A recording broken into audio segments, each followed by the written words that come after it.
who will give you some insights into the book and also will introduce our new product. David, Teodora? David, maybe? Mm-hmm. I was waiting for you to go first. Well, I'm really excited to do this webinar, and thank you very much for joining us. This is the first webinar that we are doing after finishing the model, and we were working on this model for lots of time, 4 years, 2 years since the previous version of the model. So I'm really excited to see you and be able to talk with you about what's new in the model and what other things we are preparing related to this product. So thank you for joining us. And Teodora forgot to mention that she runs her own training and consulting business from Bilbao in Spain, offering Kanban training and consulting mostly across Spain, mostly in the Spanish language, but perhaps also some other territories, Bulgaria, even Russia, former Soviet Union, these kinds of things. That's true, but the focus today is the Kanban Maturity Model. That's why I think that was more important. And I'm David Anderson. I'm the Chief Executive of Kanban University and the David G. Anderson School of Management. And together with Teodora, I am one of the authors of the Kanban Maturity Model and an architect of the model together with Teodora. So with that, the voice in the background is Lauren Durdan from our Bilbao office. And what's next, Lauren? Hi, okay, so next we have prepared an interview with David and Teodora, so we'll all get to see it and find out what's new in the new book.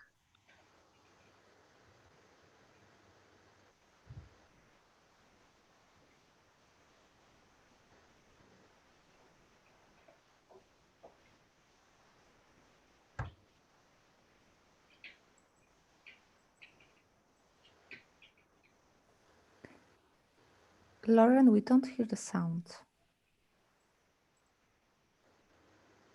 Okay, sorry about that. And the great irony is it all worked when we tested it 15 minutes ago. Hello, everyone. My name is Anna Radzikowska, and I have great pleasure to sit today with David Anderson and Teodora Bozheva, the authors of Kanban Maturity Model book. Maybe let's start from the first edition, because it's more than 2 years already and we are approaching the release of the second edition of the book. Could you please tell us what have changed over these 2 years and what you have learned from the first edition? We've been working with customers. Teodora's been running a beta program. Tell us a little bit about the beta program. We were running the beta program for more than a year, and 12 experienced Kanban coaches took part in it. They were validating the model, using it in the organizations they were working with. We've been collecting all their experience, their observations from this application of the model in the organizations, and have been using the insights in order to codify better and describe better the practices, the cultural value that are needed in order to run successfully the organizational changes, and also to define better the business outcomes that these organizations observe, and most importantly, to define the formula for success, which is now defined as the evolutionary change model.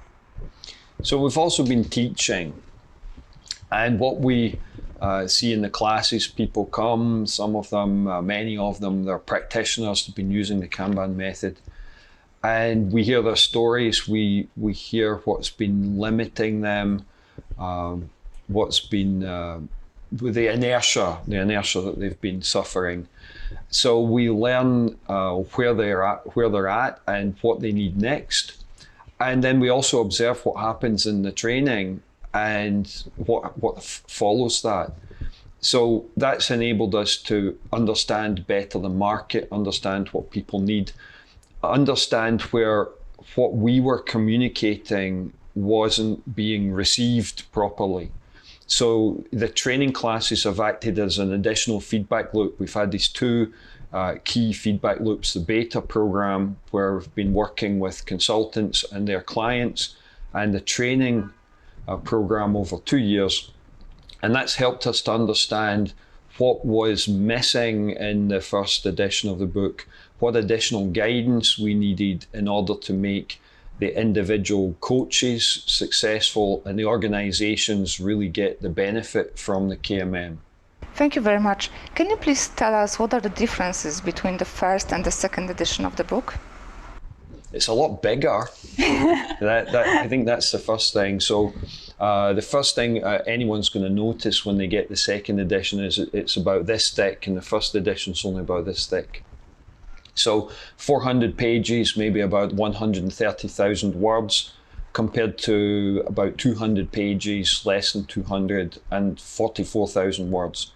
So it's a lot bigger. Also, we've completely rewritten the practices section of the book. And Teodora pointed out to me a little earlier, the rest of the first edition is now in the appendices of the second edition. So I think that's the key thing. It's a whole new book. It's a lot thicker. It's got a tremendous amount of additional material. What else do you think is different about the new book? We have very deep description of the values that need to be introduced in the organizations in order to succeed with their agile initiatives or transformations. And we also have descriptions, guidance about how to use the values in order to drive successfully the organizational changes. And what is most important is that we have defined how to use the practices in order to strengthen these values so that the culture doesn't go back for the organizations.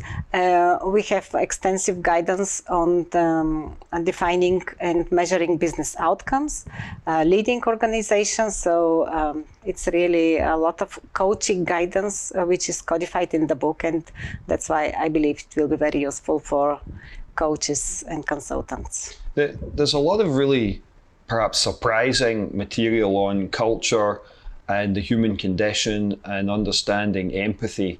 In fact, where are you going to find a book that goes from Plato to punk rock music and it includes references to neuroscience and the architecture of the brain?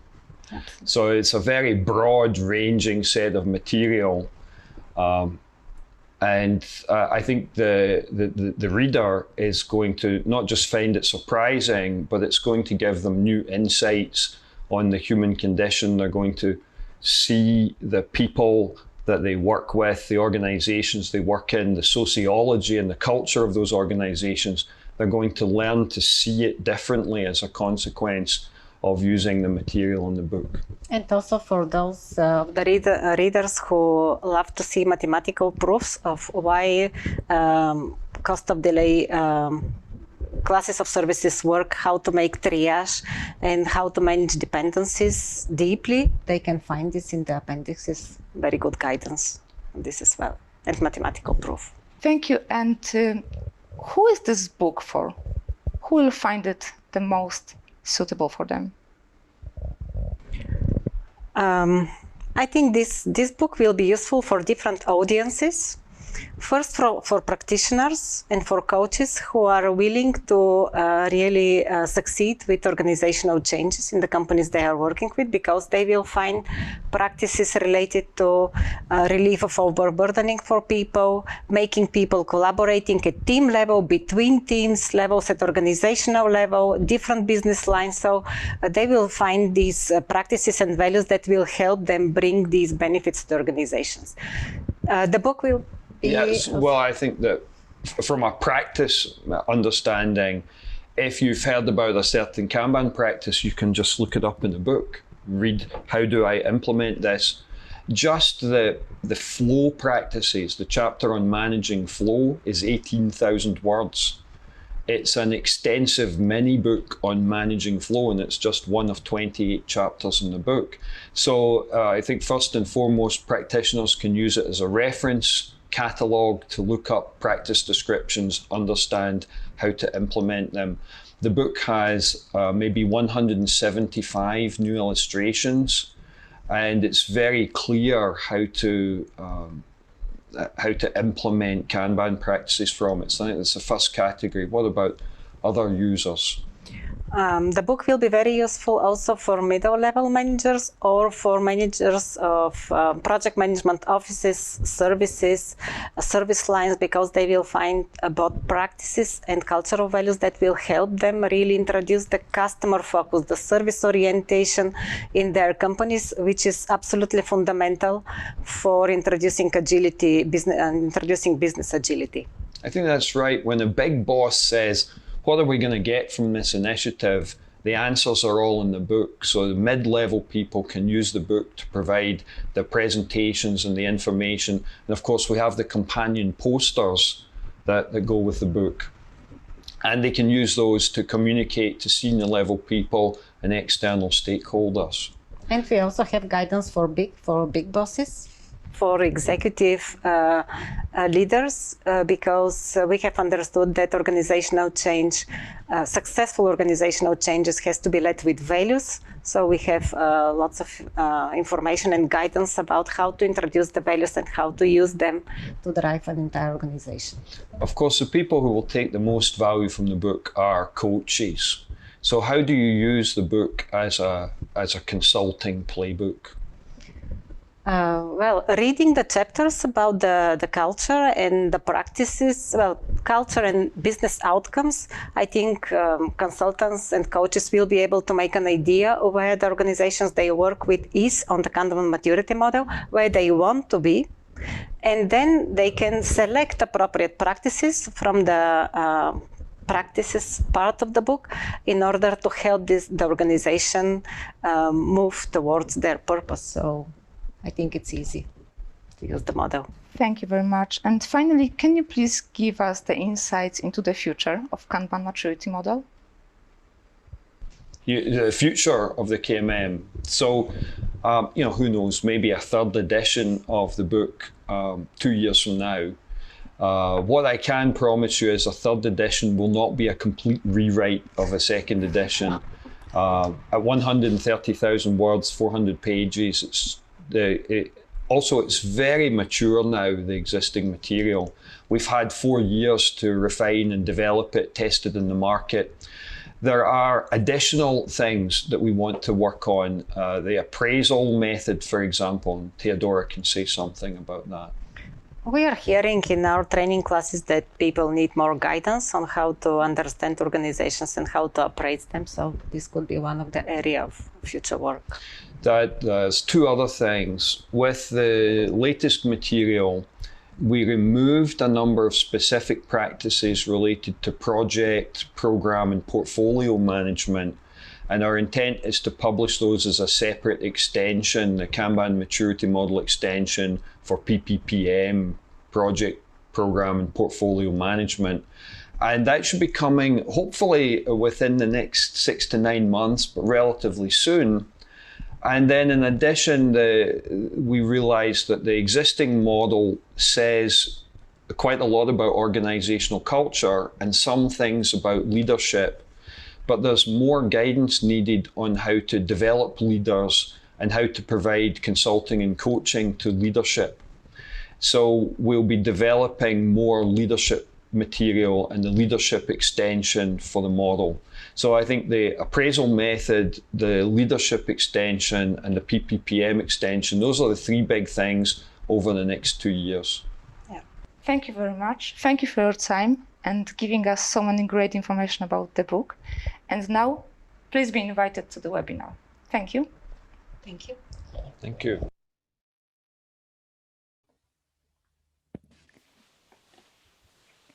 All right. Yeah, and actually we don't have that many questions, only one, which if you don't mind, I will park for later, which was about where we can buy a book. But when I was listening to this interview that we recorded some time ago, and also thinking about our conversations that we took like 2 weeks ago or a week ago in a wider group, we talked about Kanban as always as alternative path to agility. And what we started to discuss is that KMM is actually evolutionary path to agility. and maybe you could give us some more insights into it.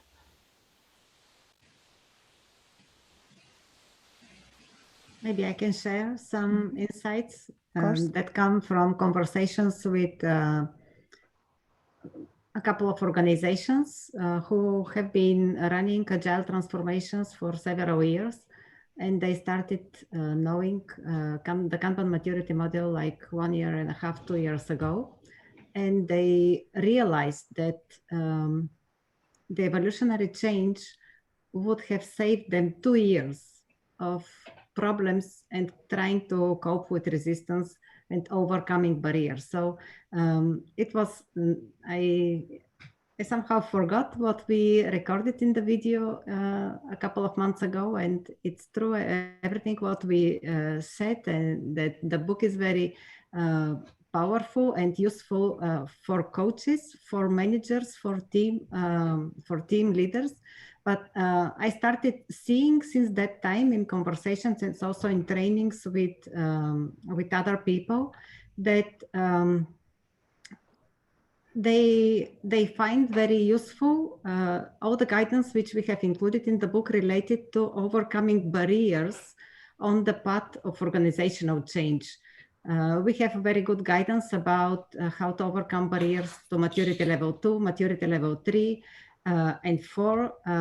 Also how to cope with resistance. So all this information is very useful. And it's true that in fact the people are attendees to training classes, and the companies we work with are telling us that they find the Kanban maturity model as a guide for evolutionary change or for evolutionary development of agility in organizations.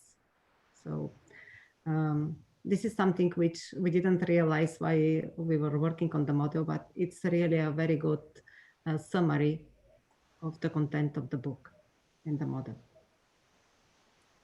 Thank you, Teodora. David, would you like to add something to this? I was going to suggest that we check that people actually know how to post questions, but I now notice we're getting a few questions coming in. Yes. So at least some of you have discovered the user interface. I personally find Zoom a little challenging. It depends which view you have and whether it's full screen or not, whether certain options are available. And you'll see me doing stuff like this, and that's because I can't figure out how to work Zoom. So I think there's a question here we could move to. It says, would you tell me more about the experience on the field that motivated the second edition? And I'm going to come to Teodora for that in a moment. But first of all, there's a few key things. You know, the first edition, some of you will recognize the book here, the first edition book from the spring of 2018. And this book was based on the beta release of the KMM model at a point where we had spent, Teodora, about 18 months maybe developing the model at that point. Yeah.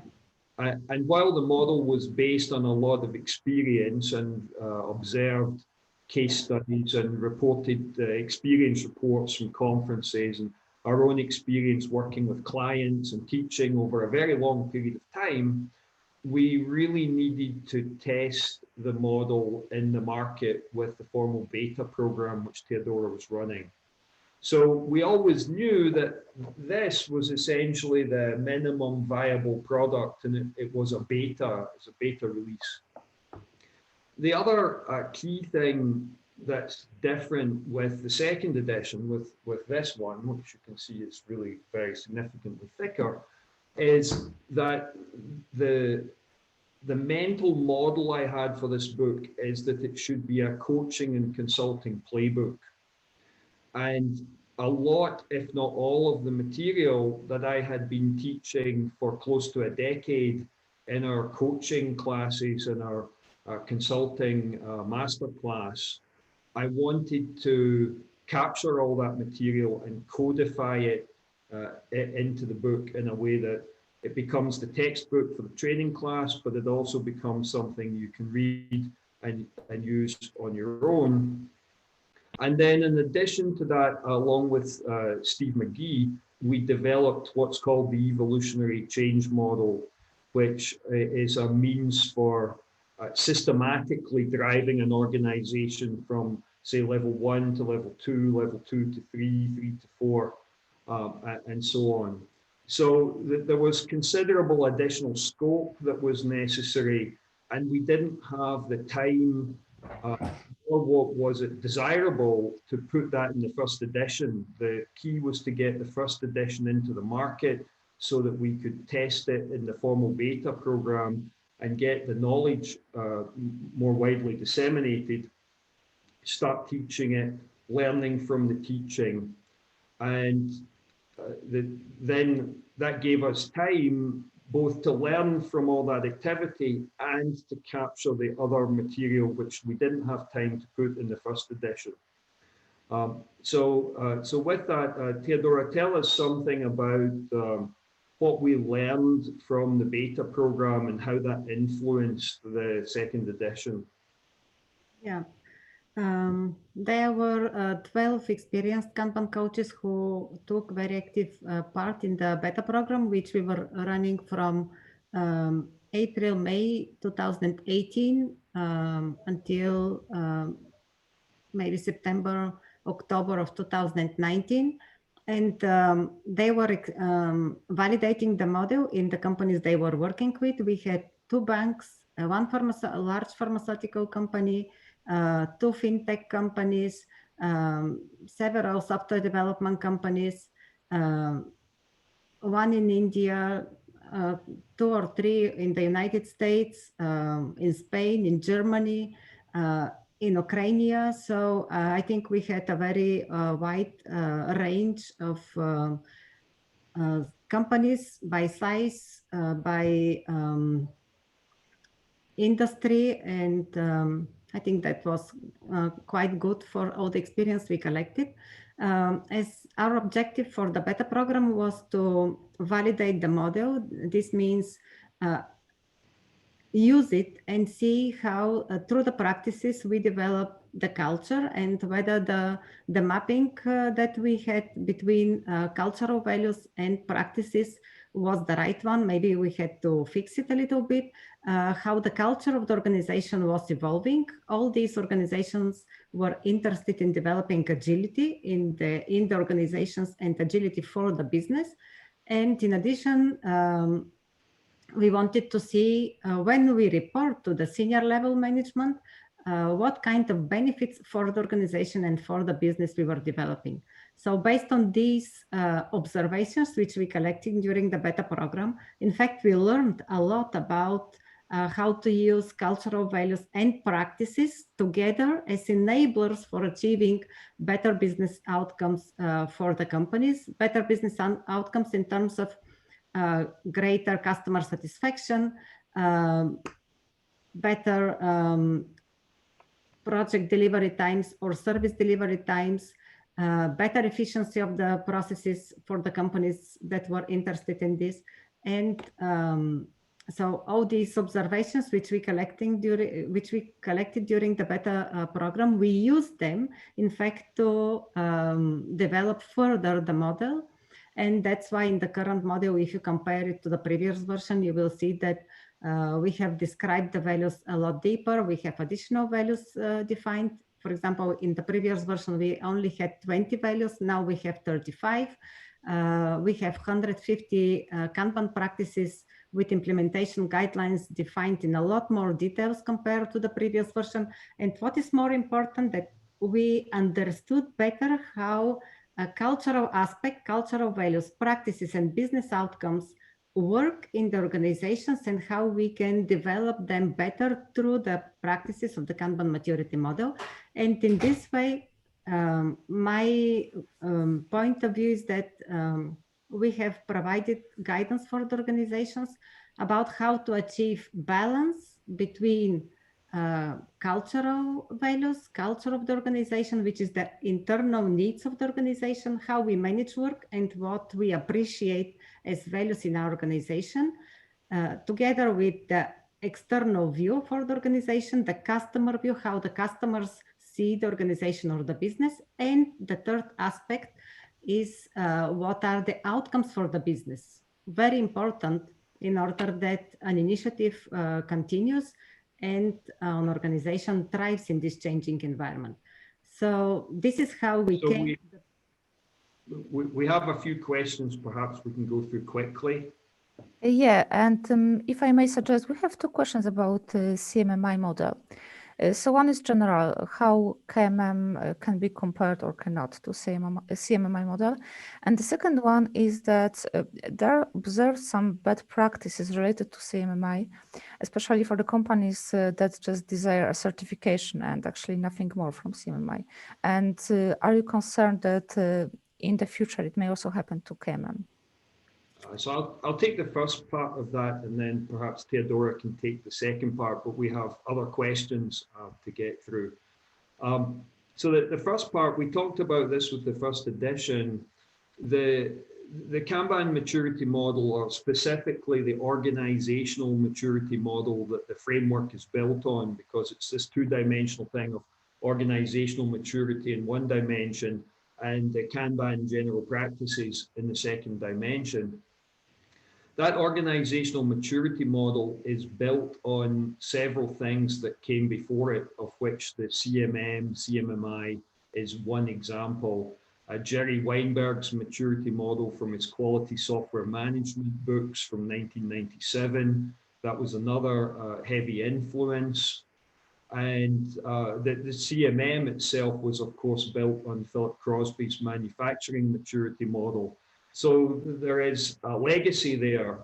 And in many ways, the meaning of our levels is very comparable with Jerry's meanings or the CMM meanings for the levels. But perhaps coming at it 20 to 25 years later, well, particularly with CMM, we've had 25 plus years, almost 30. We have the opportunity to express those things better and to focus more on outcomes and organizational culture and not just a myopic practice focus. So the meanings of the levels, our level 0 is basically the same as Jerry Weinberg's level 0. And the meaning of levels 1, 2, 3, 4, and 5 are very similar to the original intent that the authors and architects of the CMM had. We introduced level 6, or from 0 to 6, 7th level, which is something that wasn't included in the CMM, although aspects of our level 6 were included in Jerry's level 5. Teodora, do you want to talk a little bit about some of the problems that arose with the CMM, CMMI, and how we've gone about avoiding those problems, how we've learned from their experience to hopefully avoid the same problems in the future? About using the models, I think companies who are using CMMI can use the Kanban maturity model, and they can only benefit from this, because with all the practices, in fact, they will be able to make their processes more efficient, less bureaucratic, faster, easier to understand, easier to define, because they are going to have definition and process execution at the same place, which will be the Kanban board or the Kanban boards they are using for managing their work. So there are only benefits in using the models together. About the concern that CMMI, there are companies who use CMMI only because they are interested in certification. I think this is not a problem of the model. This is a problem of how it is used in some organizations.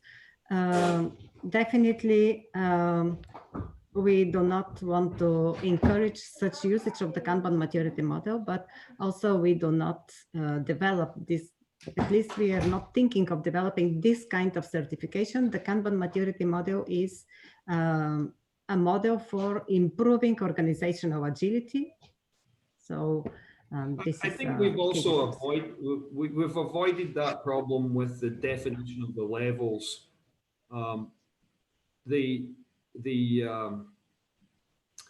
The levels are based on outcomes. If you can't observe the outcome, then you don't achieve the level. It's not a simple case of going through some list of practices with a clipboard and checking them off, saying, oh, we're doing all the practices. Exactly. If the outcomes are not observable, you haven't achieved the level.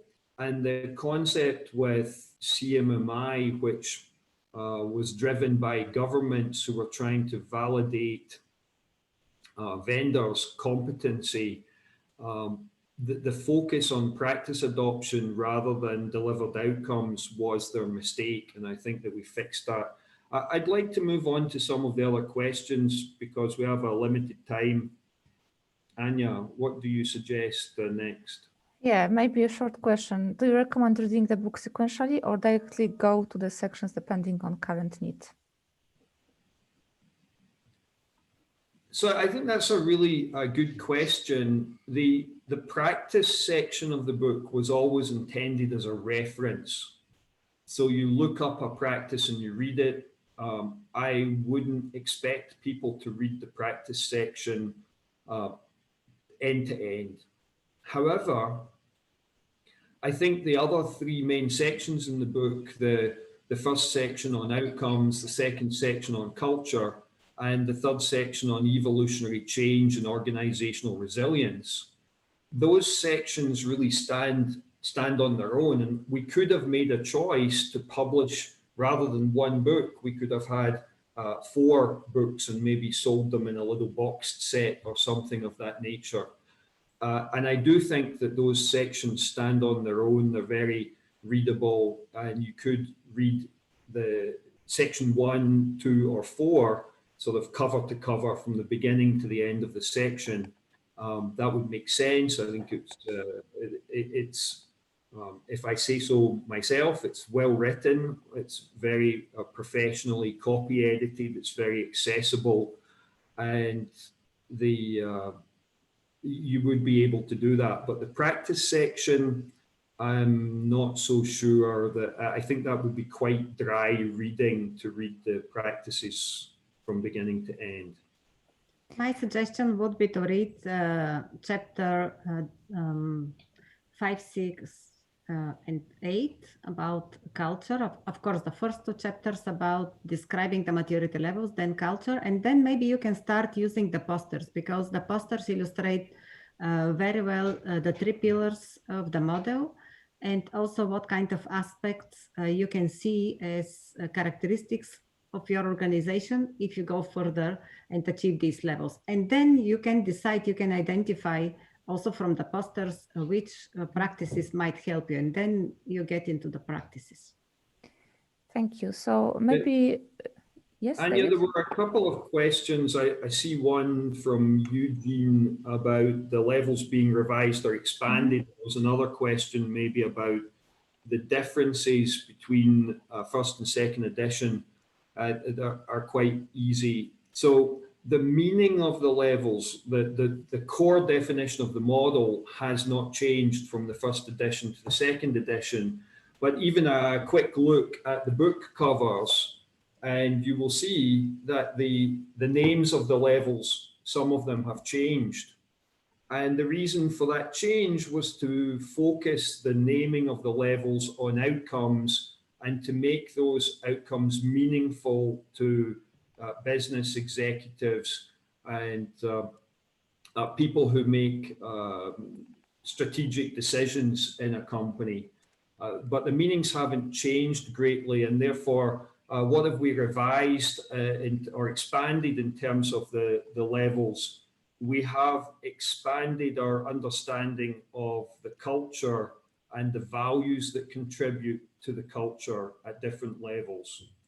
So the level definitions are richer in a cultural sense.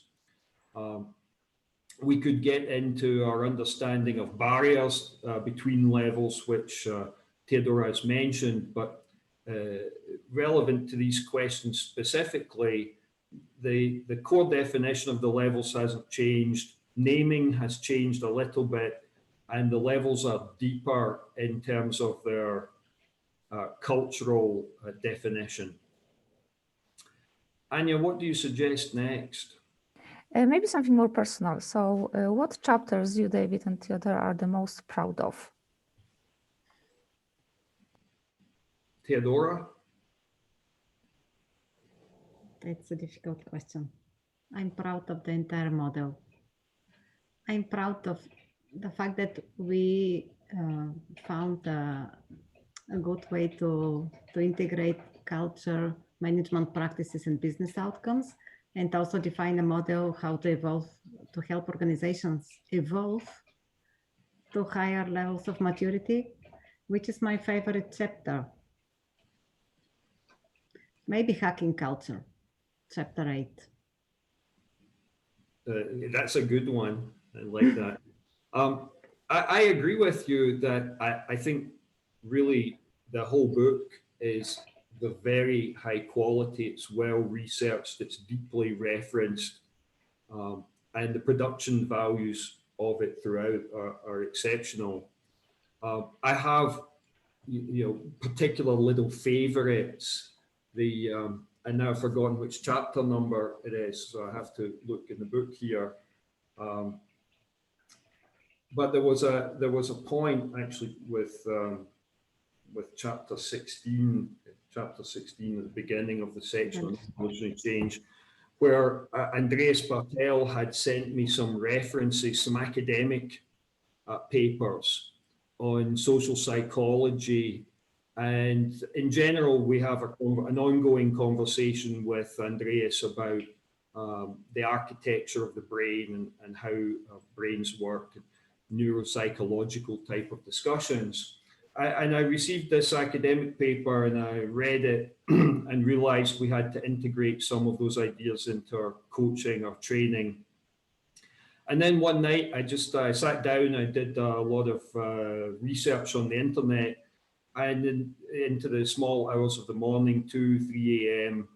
And what emerged out of it was what's now chapter 16 in the book.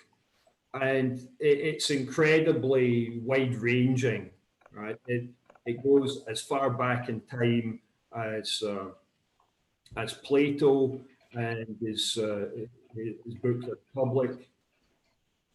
And yet it maps that to neuroscience and social psychological behavior and resistance to change. And it was just one of these sessions where like 5 or 6 hours went by and it felt like 10 minutes. So that's my favorite part of the book, just because of that incredible flow experience that produced that really significant step forward, prompted by a single link which Andreas had sent me, actually out of frustration because he'd been teaching a class and he got some emotional resistance from some agile coaches who didn't like our Kanban coaching approach, and he wanted some deeper references. And that had a huge influence on the model, and I think it's a really entertaining chapter in the book. Thank you very much. And the question, I believe, to Teodora, because we have a few questions about the appraisal method and how we can really validate Kmm in practice. And I know that you already did it. Yeah, I'm working on this. We cannot say that we have reached the result. I mean, the definition of the method. It's not so trivial because it's not about evaluating practices. Maybe the practices is the easiest part because they're either there or they are not there. It's easy to see evidences. It's not that easy to see evidences of a cultural change, not values existing today, present today, but whether there was a change in the culture from some time ago. And it's also, well, maybe a little bit easier than culture, but also demonstrating improvement in business outcomes requires deeper understanding of the company, how it was, what they did, and what improvements they achieved. So we are still working on this method, on the appraisal method, but it's going to include these 3 aspects of the organizations, not only practices. Okay. Thank you very much, Teodora. And the question which actually appears many times during Q&A and also before, so the electronic version of the book. So where we can find it and how we can approach it. And this is kind of a tricky question. And we do have some more time later to come back to some of the other unanswered questions, correct? Yes, that's correct. So the electronic version of the book, many of you will know that there was no ebook version of the first edition. And we made a decision that there wouldn't be an ebook version of the second edition. A few hundred, about 500 lucky people did receive a PDF of the new book. And those people were alumni of our KMM training or alumni of our Enterprise Agility Everywhere conference earlier this year. And the reason for that is that we use the material from the book heavily in the training classes. And in the early days, we were giving people drafts, Word documents, or very rough copies of chapters from the book to use in the training. Many of you on this webinar this afternoon probably went through that. And we have provided those people with updated material. However, the ebook market is badly broken and the Kindle business model is badly broken. There is no incentive for publishers to produce Kindle versions. And partly we also just didn't envisage, it's not a book that's really meant to be read cover to cover. It's a book that's really meant to be used as a tool when you're actively working. And we just couldn't envisage people sitting in meetings in the days when we used to have meetings in our offices, trying to scroll through their Kindle to try and find a reference. In fact, I don't know that I've seen people bring Kindles to business meetings and company offices. It's a pretty unusual behavior. So there's no, we can't make any money from the Kindle, and we've made a decision that we're not going to support Amazon's monopolist behavior any further than we have to. So we made a decision that there would be no ebook, there would be no Kindle, but instead we're doing something that I think is much better, much more exciting. And we're launching that today, and that's called Kmm Plus. And I think this would be a good time to run the video, Anya. Yes, so Lauren, may I ask you to run the video? Thank you.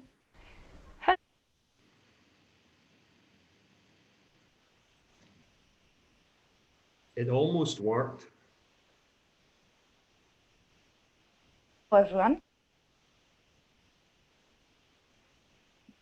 Sorry, just one moment. It wants to play the other one again. Okay.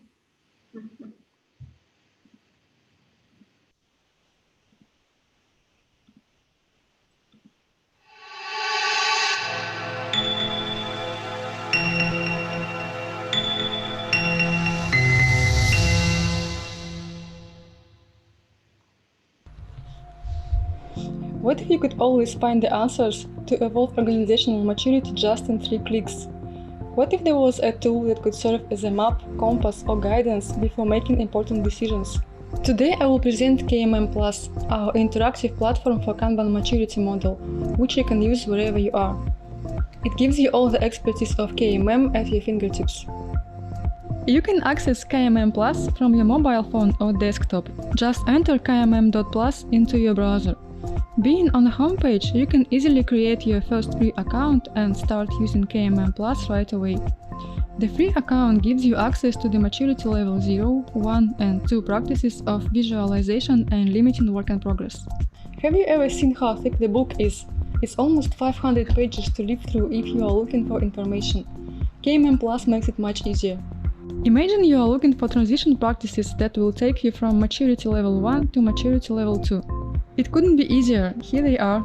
You are always just 3 clicks away from making a confident decision. You can easily zoom in and zoom out using your mouse or the plus and minus buttons on your right-hand side. Or maybe you are curious how to apply triage tables to support your planning and decision making. Use the button on the right-hand side to highlight which elements can take you to the readable content. Here it is. Learn how to proceed with using triage tables, accessing the full book content covering this topic. Do you want to continue reading? Click the Read button in the bottom of the page or the Next Section button on the right-hand side. If you want to go back, just click the Previous Section button. Did you find an interesting reference? Go back to General View and look for more. Enjoy colorful pictures, tables and diagrams packed for you in this user-friendly and accessible format. Subscribing now, you will receive access to full Kmm Plus content and regular updates. You will be the first to learn the news from Kanban Maturity Model before anyone else. We are working every day to improve Kmm Plus and to add even more content. We are waiting for you to join our platform and community. If you still have any questions left, check our website kmm.plus and don't forget to follow us on our social media so we can inform you about updates, new releases and other related information.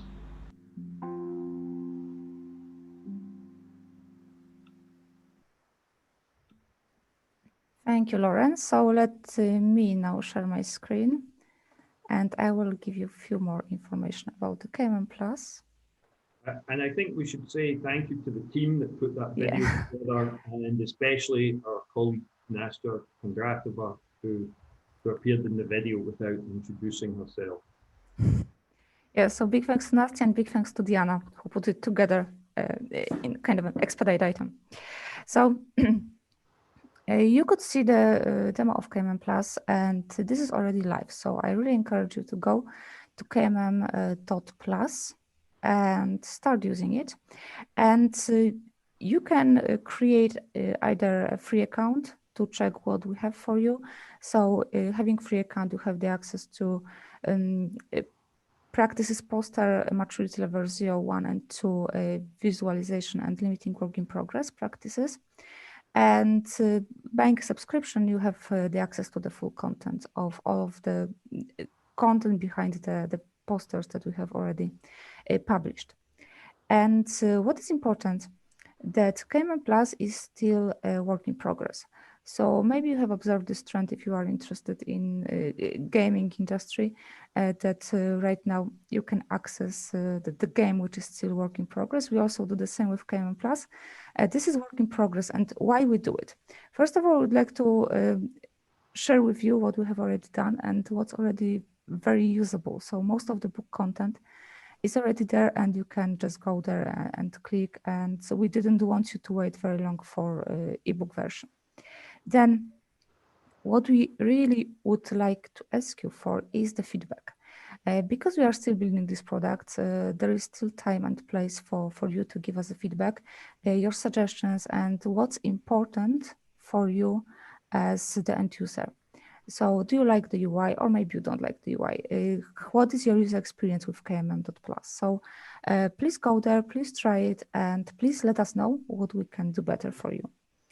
And of course, because this is work in progress, we'll be still adding a lot of new features, new functionalities, and also additional content, not only to a paid account, but also to the free account. So you can expect more content, more information, more colorful pictures and images later this year. And what we also guarantee is that right now the price is discounted because this is still a beta version and work in progress. And we guarantee that the price will not change until we'll finish mapping the whole book content and until we finish this version of our Kanban Maturity Model. So please start using Kmm Plus. Please start sending us feedback. You have all of the contact information in the contact section on our webpage. And also for everyone attending this webinar, we have a special discount code for our classes, Kmm Plus and Kmm KCP bundle. So if you would like to use this code, please put Kmm webinar, buying your class, and you can enjoy a 50% discount. Thank you. David, Teodora, to you, would you like to add anything? Thank you, Anya. I'd like to share a little anecdote. I once saw Charles Schulz, the author of Peanuts cartoon, Charlie Brown and Snoopy and all their friends. And he was talking about the early years of the Peanuts and the point where he had an epiphany that Snoopy wasn't just Charlie Brown's dog. Snoopy could do anything. And Snoopy's character becomes Charlie Brown dreaming, fantasizing, living a life maybe as a fighter pilot in World War I, flying planes and shooting down the Red Baron. And this is really Charlie Brown dreaming about these things, but Snoopy is living the dream. Snoopy can do anything. And we envisaged Kmm Plus as an alternative to a Kindle edition of the book. But once we started making it, I had the epiphany that we can do all sorts of things with this platform and that it's KMM as a service.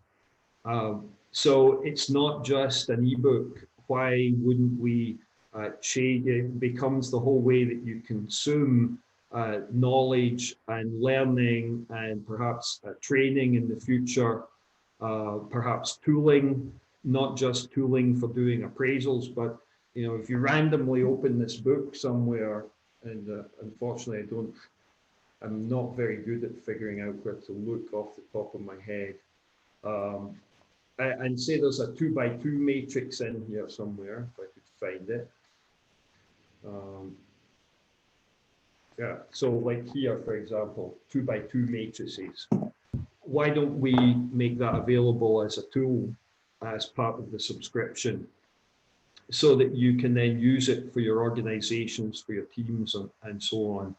So we have a lot of ambition for this platform. It's not just an alternative to having an ebook, although we think it's much better than an existing ebook. We've got all the posters mapped in there, and we have plans to do some more infographic posters, and each one of those is giving you a different view on the information. Anya did briefly mention we don't have 100% of the book content in it today. I'm not sure exactly the percentage. All the posters we've already published are all mapped, but it turned out there were some small sections of the book which weren't being represented on the posters.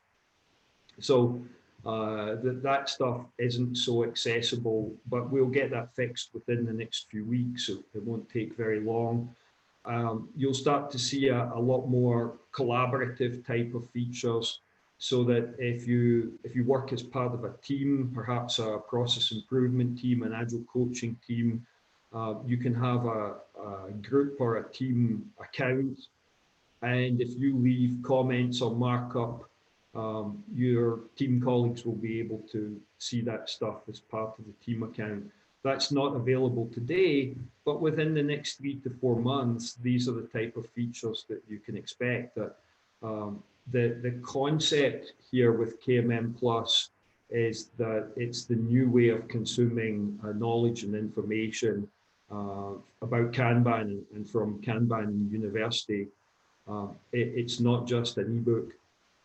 I also noticed as the video was playing the comment that you could still get Fit for Purpose as an ebook, and that's true, but wait until we do Fit for Purpose Plus, because that's coming too. Thank you, David. And I see also some questions related to the pricing and subscription. So when you go to Kmm.plus, you will see the pricing model. So you can familiarize yourself with it. Right now we offer free options, so you can create free account. You can pay monthly, and you can pay in advance for the whole year. So the advantage of paying in advance for the whole year is that when we change the price in the meantime, so when we finish the beta version and it will be available as normal version, the price will not change for you, so we'll not charge you additionally. This is in euro. So if you are using any other currency, you need to recalculate it using your FX rates depending on your bank normally. So this is the question I'm not able to answer right now to every one of you. Please go to your bank and check your FX rates. And we mentioned earlier that we use the book in the training classes. And going forward, people taking the KMM and KCP classes will be, the KMM Plus is integrated into the training class, that the way for doing the homework, the background reading, usually the night before a particular day of the training, that will be prescribed as sections within KMM Plus, and people who register for our training classes, training class attendees, will receive a 3-month complimentary subscription to the full KMM Plus services, so that they can complete the training class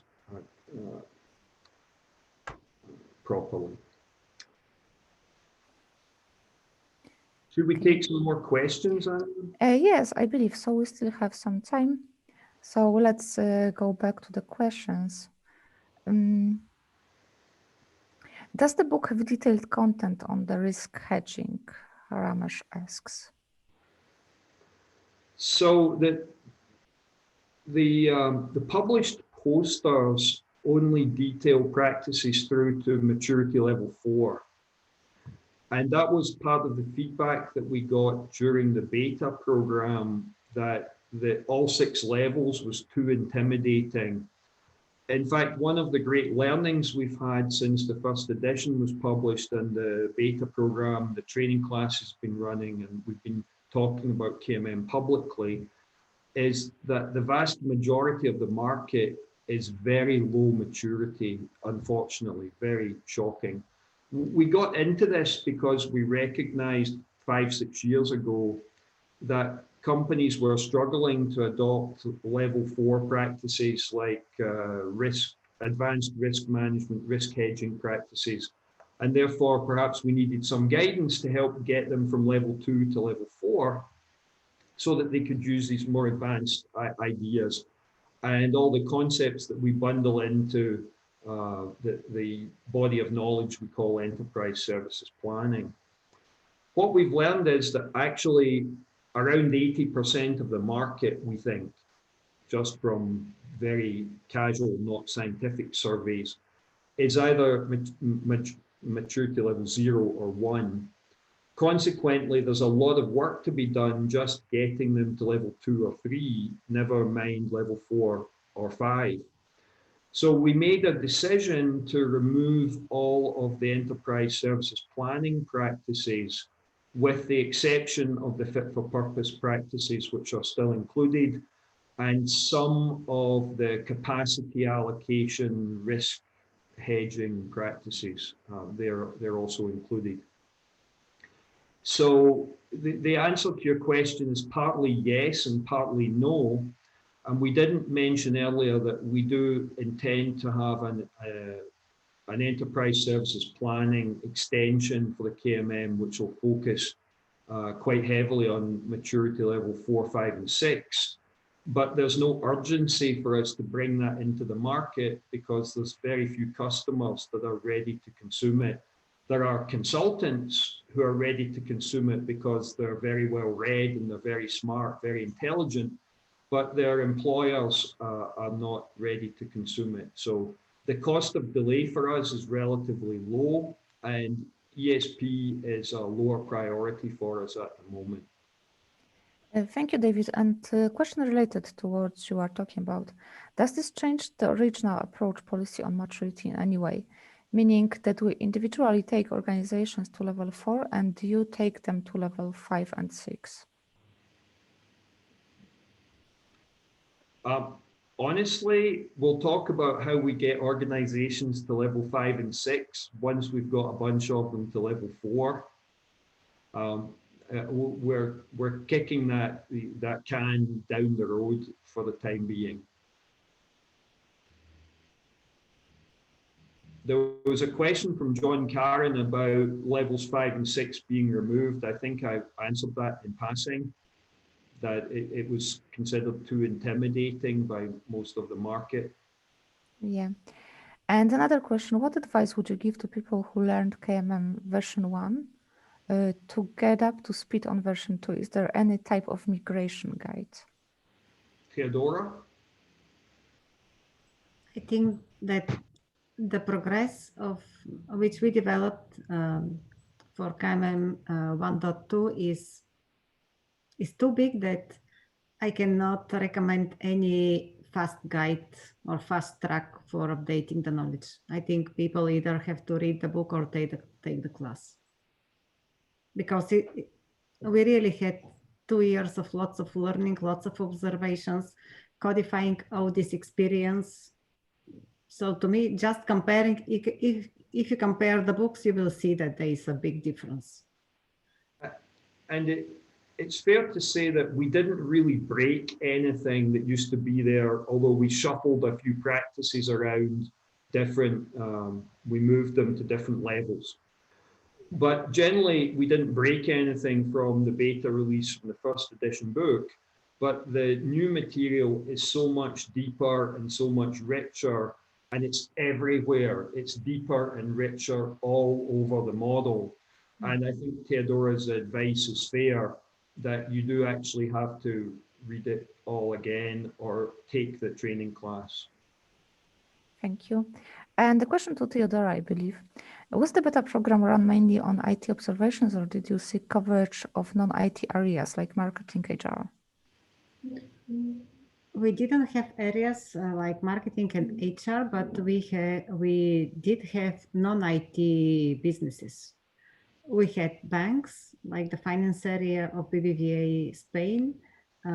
We had insurance companies, and we had one industrial company. So the model is validated in non-IT environments as well. And we used non-IT examples or case studies to help us build the model in the first place. Not exclusively, obviously, a very large number of our examples have come from the IT or technology sector.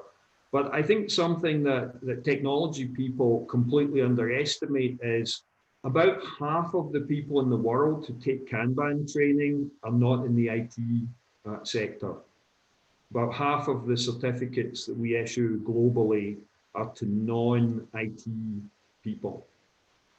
So architects, civil engineers, geologists at oil companies, for example, market research companies, ad agencies. It's really very broad. We've got people from law firms. That's been a recurring theme over 10 years, but it's really got some traction now. So we see people adopting Kanban in many different areas, and that has influenced our thinking. And to be honest, the very accessible example just talks about if you were running a pizza restaurant, what would it look like at level 0, 1, 2, 3, 4, and 5 and 6. And Teodora actually lives this experience with the pizza restaurant just a block from her house that she uses about once a week. And over the years, she has watched the owner of that business gradually mature the business and then scale it to multiple locations. And just observing what's had to happen there has been validating, at least as far as maturity level 4. She now has maturity level 4 pizza on demand just across the street. That's true. Yeah, these examples are real examples, although they might look like prepared for the book just to be easily understood by any audience, but they come from a real pizza business that grew up for the last 4 or 5 years. And yeah, they have very good examples of managing even the flow of baking pizzas and developing customer intimacy and many practices. So these examples also come from a real business. There's a question about would I still recommend the original Kanban book, and Of course, you could argue I'm well overdue to produce a second edition of that book. It's 10 years old. However, we still get messages or we see reviews posted online. And while there are one or two little details in there, the original Kanban book listed only 5 general practices because I wrote about 2.5 chapters on implementing feedback loops. And I didn't list it on the bullets of here are the things you need to do. It only got 2.5 chapters out of 20 in the book. And 6 months, a year after the book was published, I realized that people were not getting it. If it wasn't one of the bullet points, they didn't think it was important. So we added the 6th bullet point about implementing feedback loops, although I slipped it in at number 5. That's really the only core difference. And the rest of the material really stands up to the test of time. Would it be good if some newer things or things that were very nascent at that point in time, things like linking class of service to cost of delay, which is now extremely well covered in the KMM book. That was, if you like, in beta test at Posit Science while the Kanban book was written in 2009. So would it be good if there was a second edition? Yes, it would. On the other hand, there are lots of other priorities and trade-offs we have to make. And material that I had intended for the second edition, some of it has appeared in the KMM book, and some of it has appeared in other case studies we've published, the Microsoft XIT case study, the Posit Science case study, case studies that we used in the KMP1 and KMP2 training. So I think that the Blue Book still has a tremendous value. It's still probably one of the best, if not the best, books on the Kanban method to this day, 10.5 years after it was published. The other very good book on the Kanban method, of course, is Mike Burrows' book. So they serve different audiences, the Blue Book and the KMM book. But could you start from scratch with the KMM book and say, okay, you read the first couple of chapters and you say, all right, we're a level 1 organization.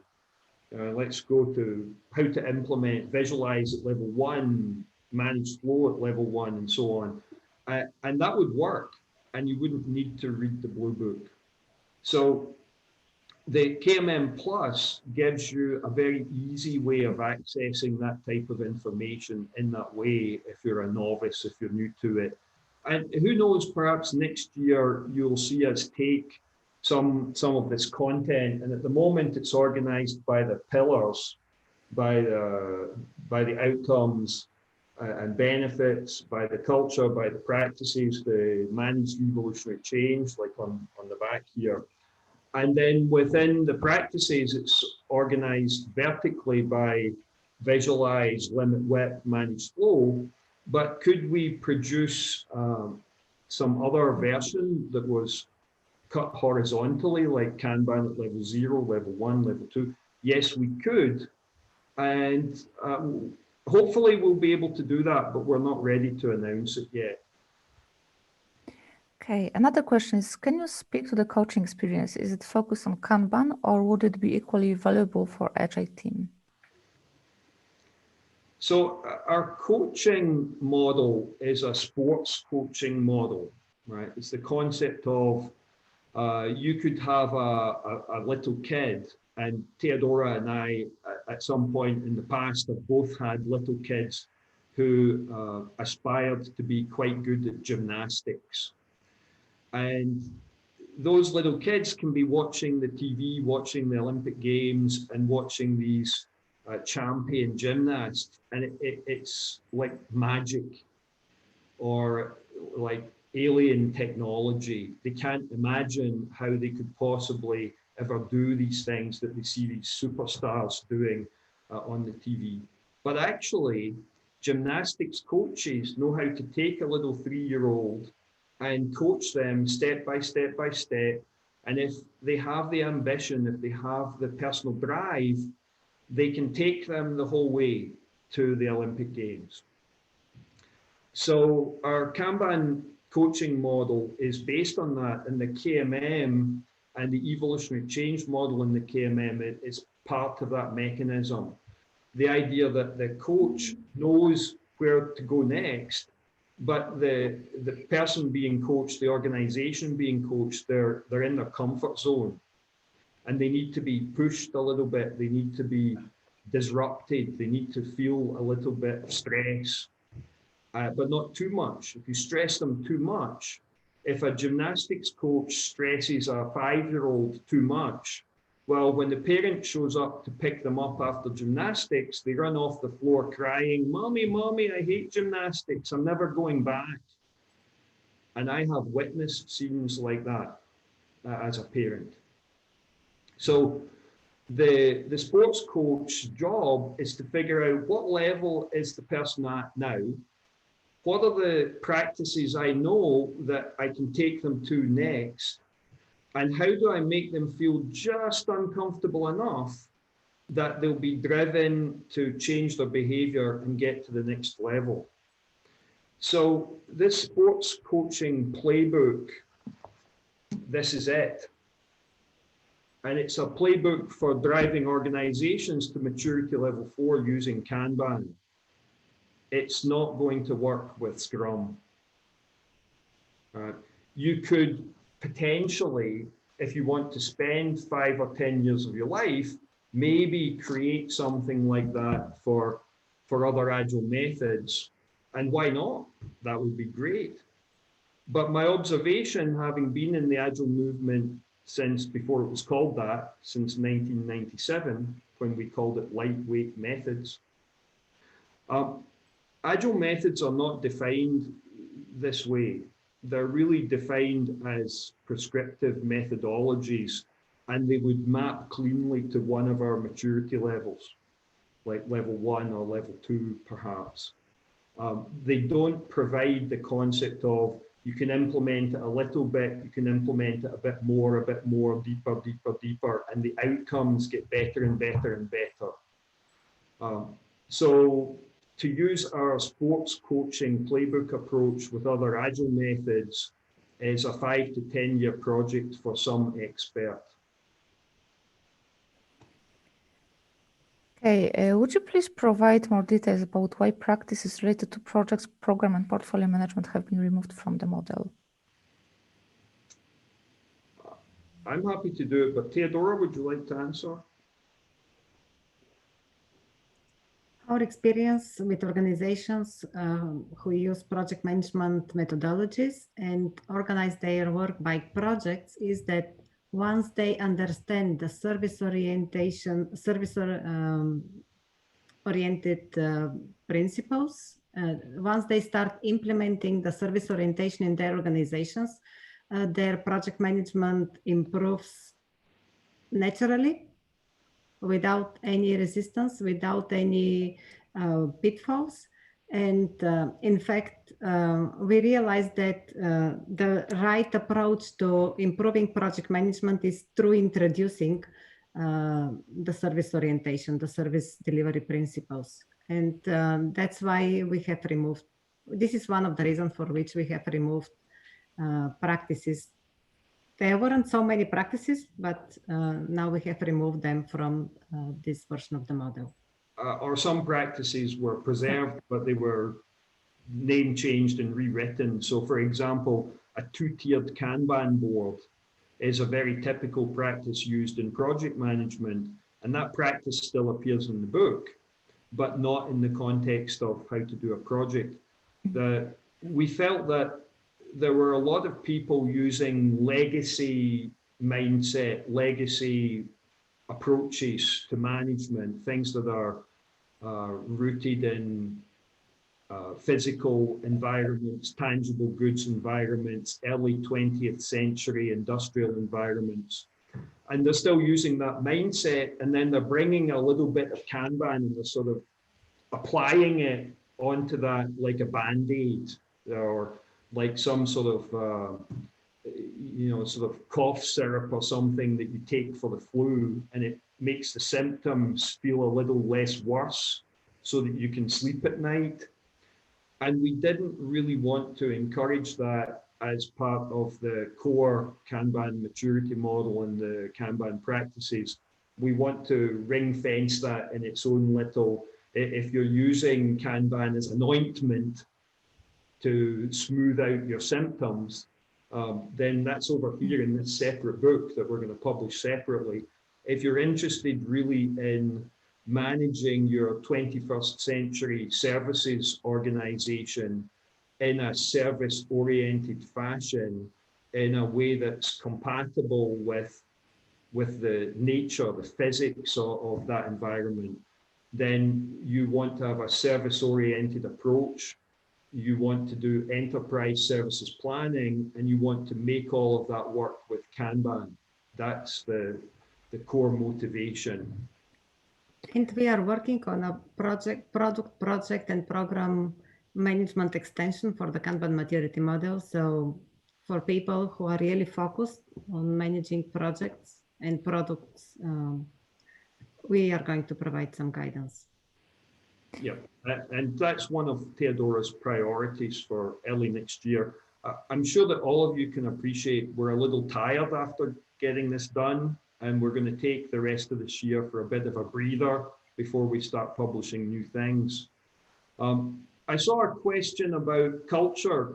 Do we have concrete practices for changing and adapting the culture? And the answer is yes, we do. So that's described in the book.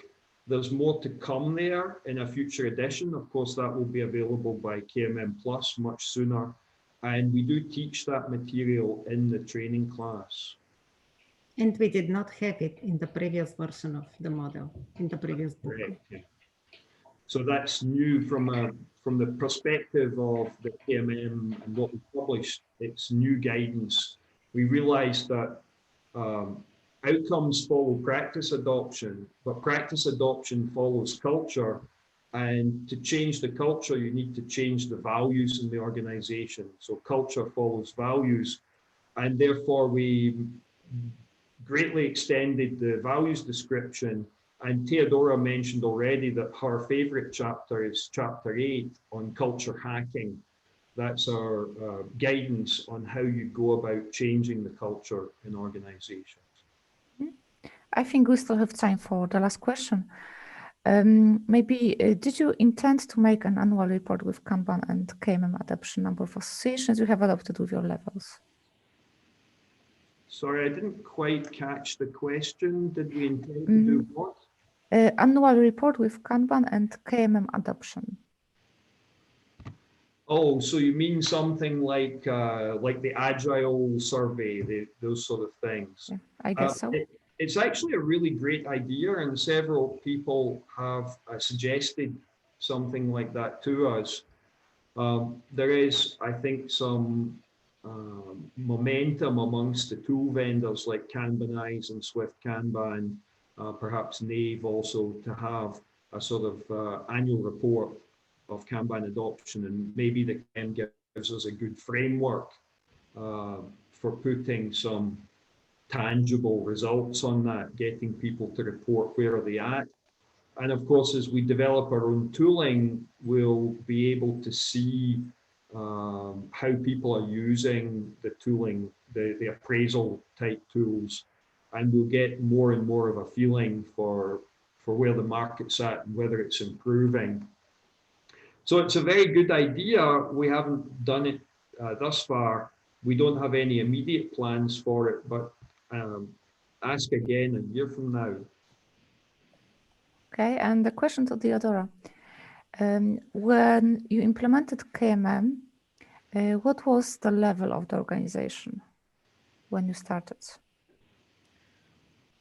I'm using KMM in several organizations already.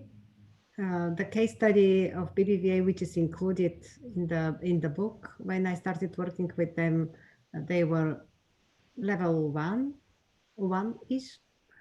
And now they are rather level 3. Maybe some teams are still at level 2, but on Monday was my last meeting with them, and they were very proud to see that they have very solid results at maturity level 3.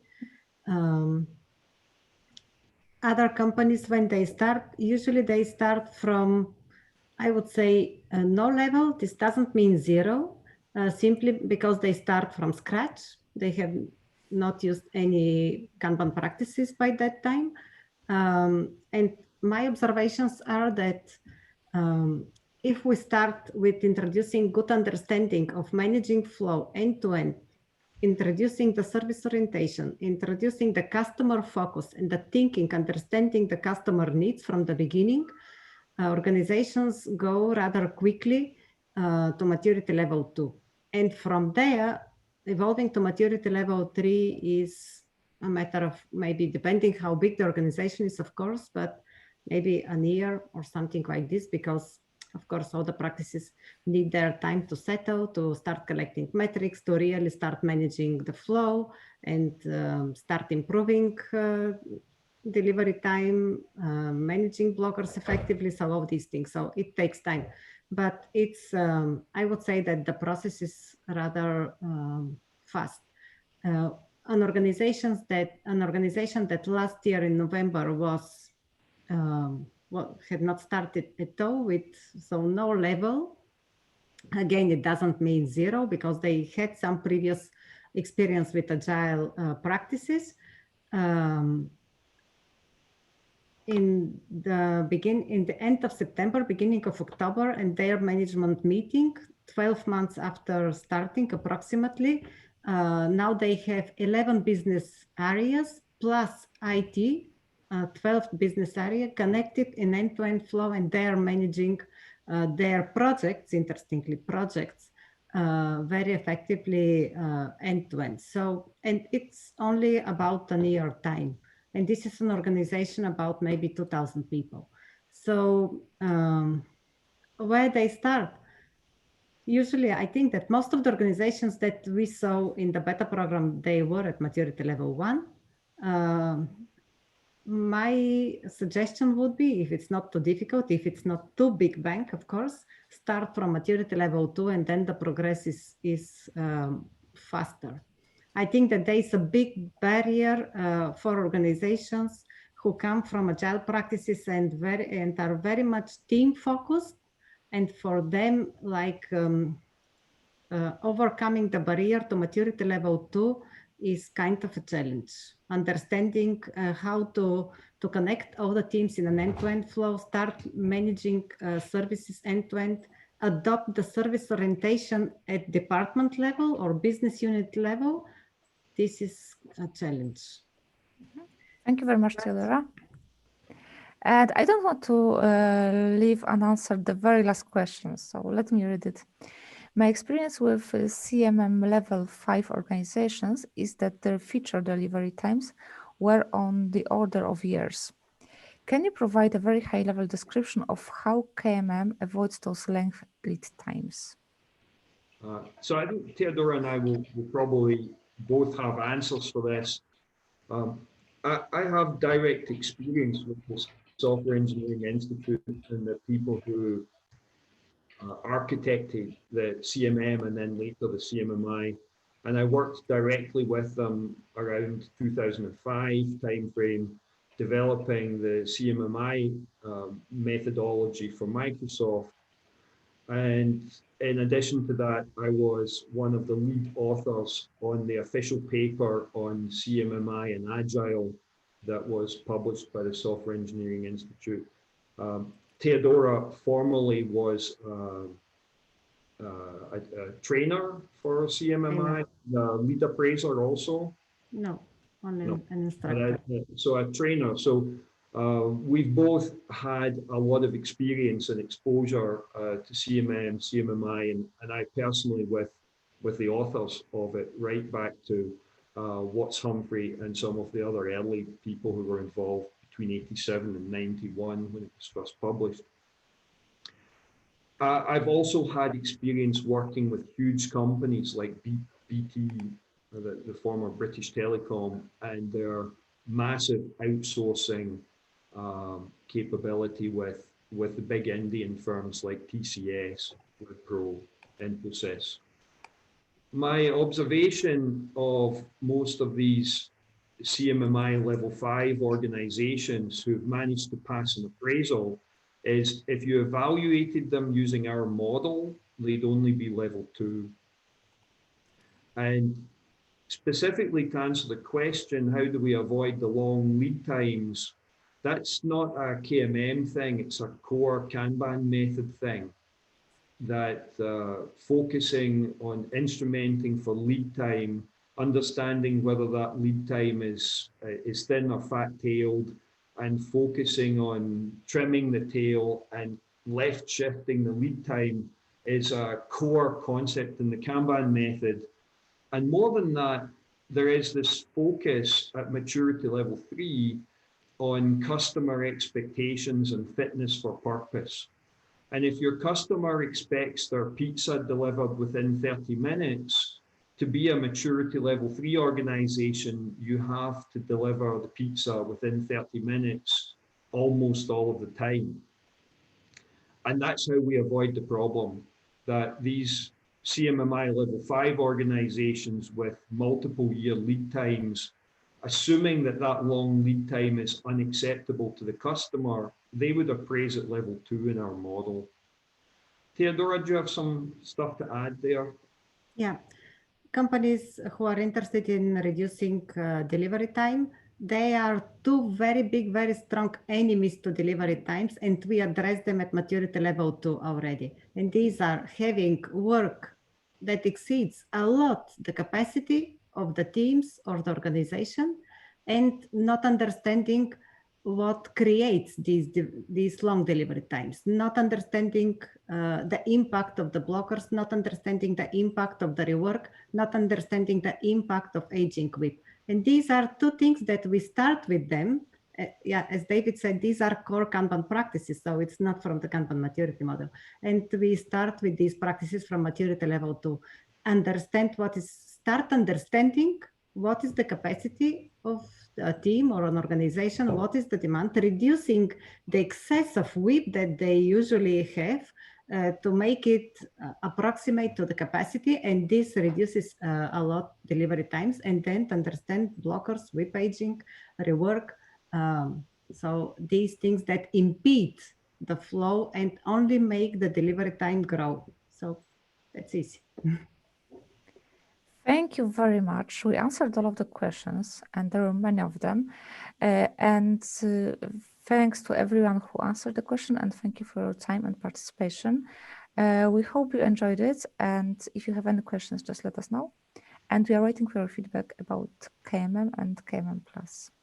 So have a great day, have a great evening, afternoon, and I hope we see you. Thank you to those of you who've already subscribed. That's fabulous. We hope that you really enjoy Kmm Plus. I find it really addictive. It's like a game for me. Thank you very much. Lauren will follow up with those of you asking questions about the training class. Thank you, everybody. Thank you. See you.